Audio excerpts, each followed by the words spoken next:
Joy and I are fresh off the plane from New York, the concrete jungle, where dreams are made of, and when dreams you realize that they're a little too hard to achieve. That's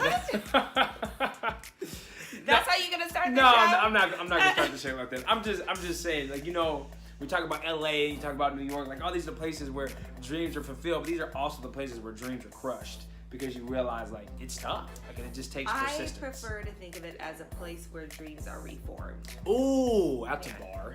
Yeah, I mean, listen, I know we all have plans, and I actually talked about that this week in our weekly wellness newsletter of what's supposed to happen. And the wellness challenge from last week was to reflect upon your year, but not be down on yourself, but just like really reflect. And so in doing that, I was thinking about everything that was supposed to happen this year. And if we think about how our year started, this year was supposed to, quote unquote, look a lot different than it did. And that's not without hard work, and especially when you're in really like balancing the crap out of our finances. Yeah, this was an interesting year. When you're staying on the topic of what it was supposed to be. When I got laid off at the top of the year, it was January 2nd when I got laid off. So my year got thrusted.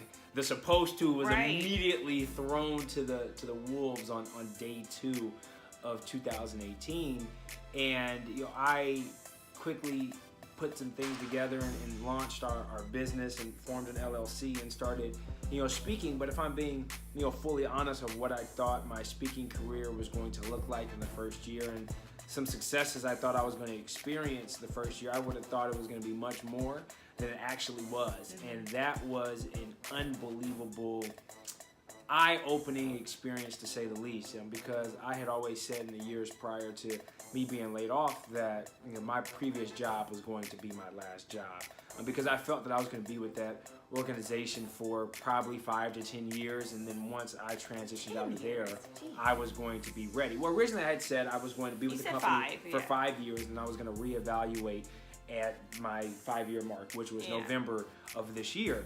And so my whole plan was I was going to be there 5 to 10 years, and then I was going to transition out and focus on entrepreneurship in a full-time capacity.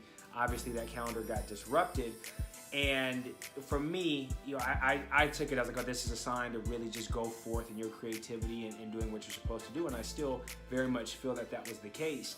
But it was met with a lot more struggle and difficulty than, again, I had anticipated, and it was an eye-opening experience because it showed me that I wasn't as good at some things that I thought I was as good at.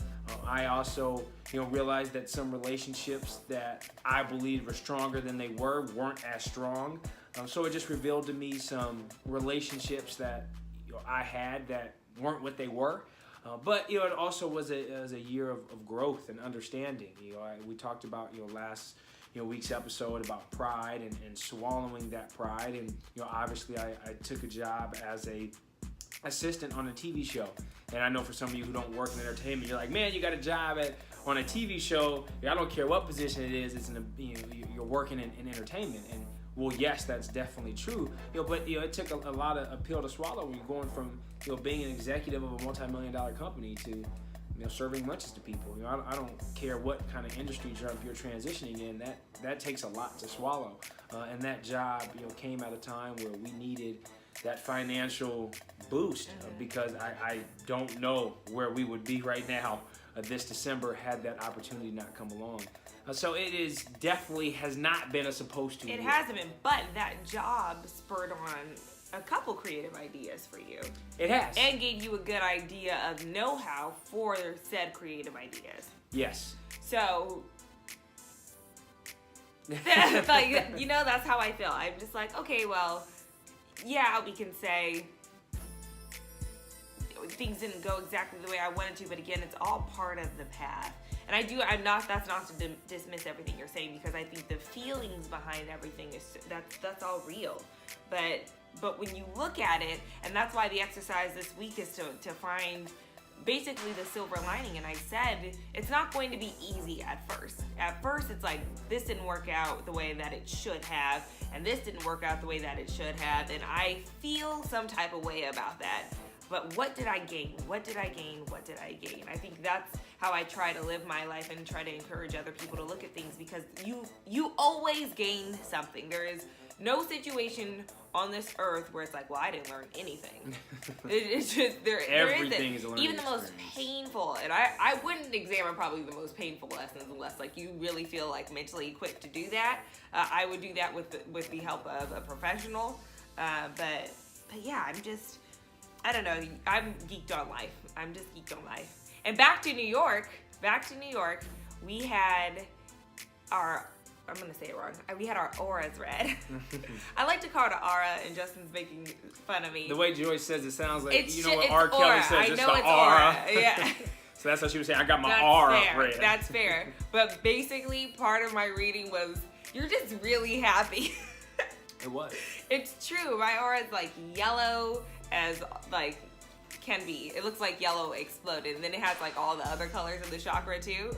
And I was like, my chakras are balanced. Yeah, Joy had literally like all 7 chakras were visible in her reading.